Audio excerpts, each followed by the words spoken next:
You ever notice some people,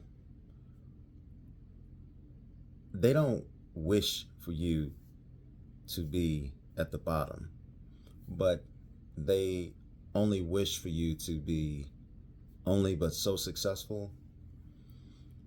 And it's acceptable for you to have a little bit of success, but in comparison to them, they want your success to be below their success. They don't want you to be as well off as them.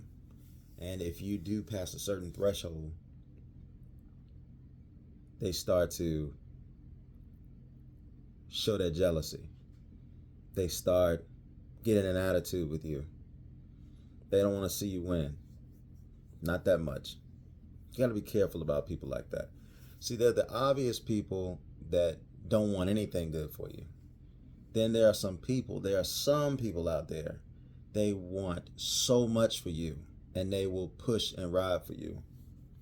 And then there are some people that when you get to a certain threshold, they ride your coattail. Before they ride your coattail, they get irritated with you. And when they recognize they can't stop you, they want to do a couple of things. They want to ride your coattail so that they can have more success. But they're really trying to formulate a plot against you to dethrone you while you give them momentum upward. People that they say,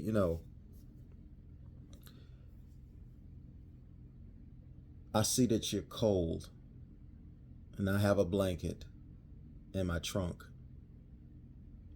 but I'm going to pray for you that you end up getting warm.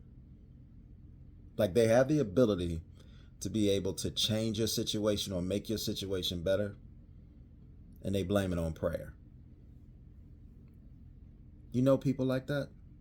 I do. Some of them are your family. Some of them are your friends. Everybody's not a clear-cut enemy or a clear-cut ally. There are people out there that they don't want to see you win at all. They don't really care about you. They don't love you.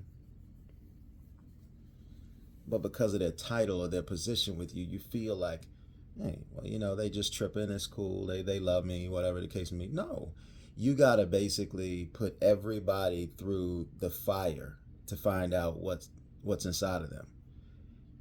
If you use this example of a blacksmith turns, they take metals and put them through intense heat. And what makes one metal better than the other metal is the purification of the metal. They want to extract as many purities as they possibly can from the metal. And it takes an extreme amount of focus, time, effort, and energy to be able to do that. Because if it's pure, it's going to be lasting. It's going to have, durability. It's going to be able to withstand a lot of pressure, a lot of trauma, things of that nature. But if you don't get those impurities out, what's inside can destroy what's on the outside. And such is life, because when you start thinking about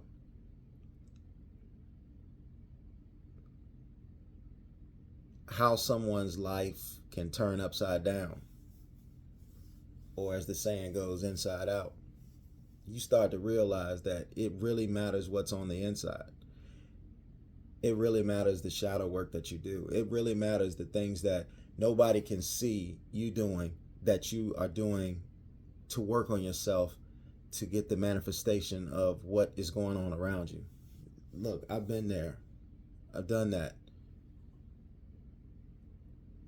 When I think about my life, when I think about my career, I think about how things were clicking on all cylinders. And then I think about how gaskets blew.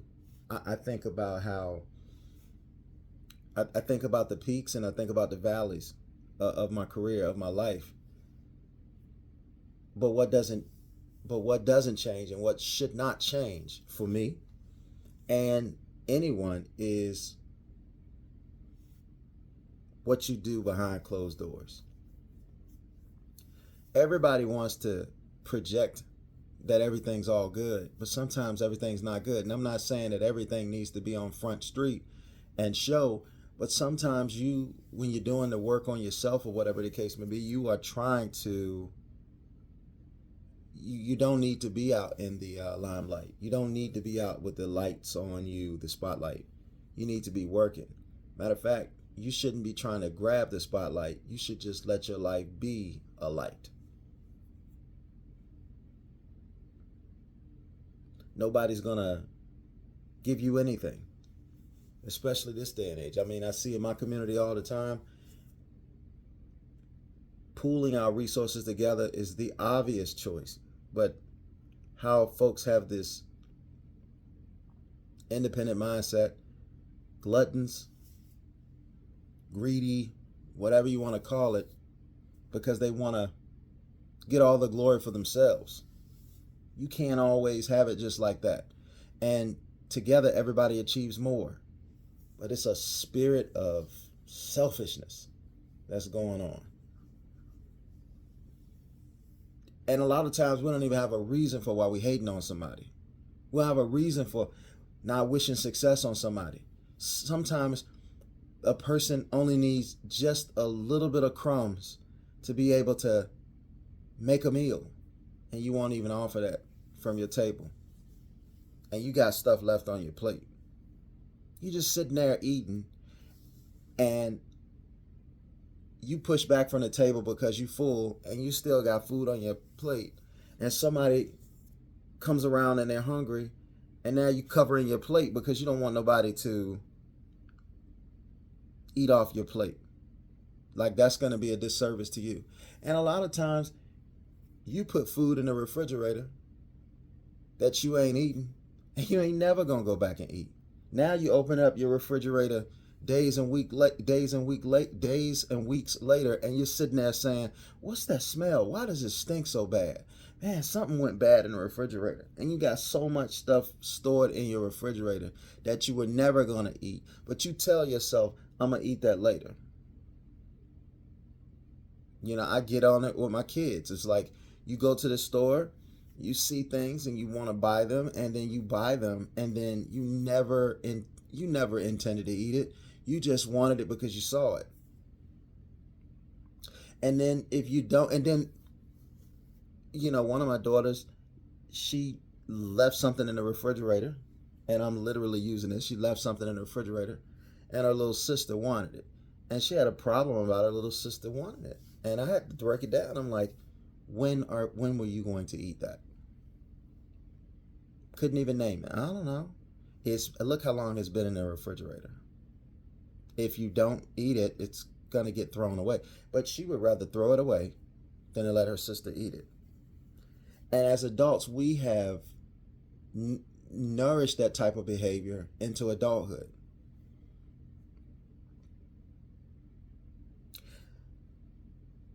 If I go out there, or you go out there, and you make ends meet,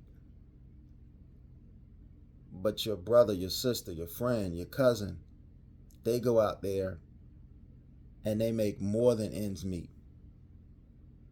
I can understand if they take the surplus and they do something with it, but a lot of times they taking the surplus and they just sitting it over to the side. They're like hoarding it. And that's why we're in the situation we're in right now. Because we never know when we're going to need each other. We never know when we're going to have to, where I pull something from you, you pull something from me. We never know when we're going to be in that situation. So when we work together, when the trials comes for one of us, the other one is making it easier to go through because we're working together. You know, I'm married, and it's not a scorekeeping.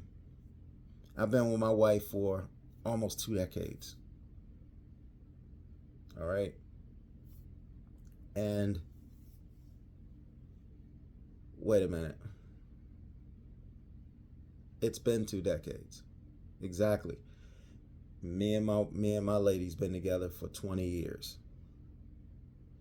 And we got to the point where it's not a score. That's a natural human element when you're an individual thinker.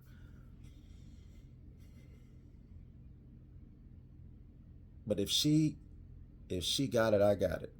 If I got it, she got it. Not like this modern world where it's a transactional thing where, what can you do for me?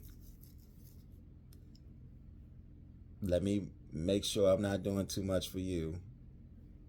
And that's how people act today. We got to stop that. That's not cool.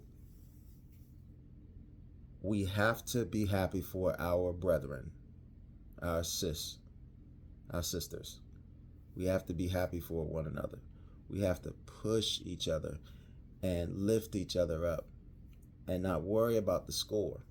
If you got to be around somebody and you got to worry about the score, you need to not be around that person.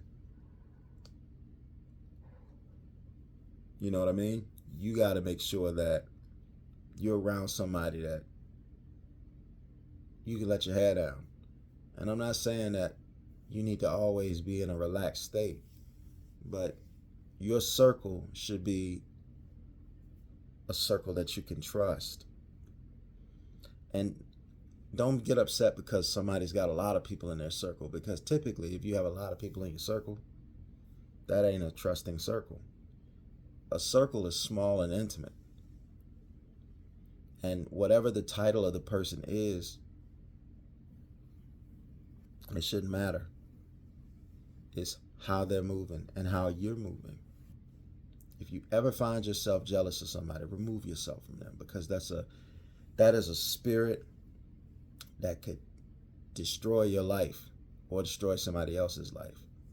You find somebody jealous about you, keep that crap away from you. Keep it at a distance. You know, I know the old adage, keep your friends close, keep your enemies closer. You only keep your enemies closer so you can keep your eye on them, and you don't ever let them put them in a position to hurt or destroy you. You just don't. So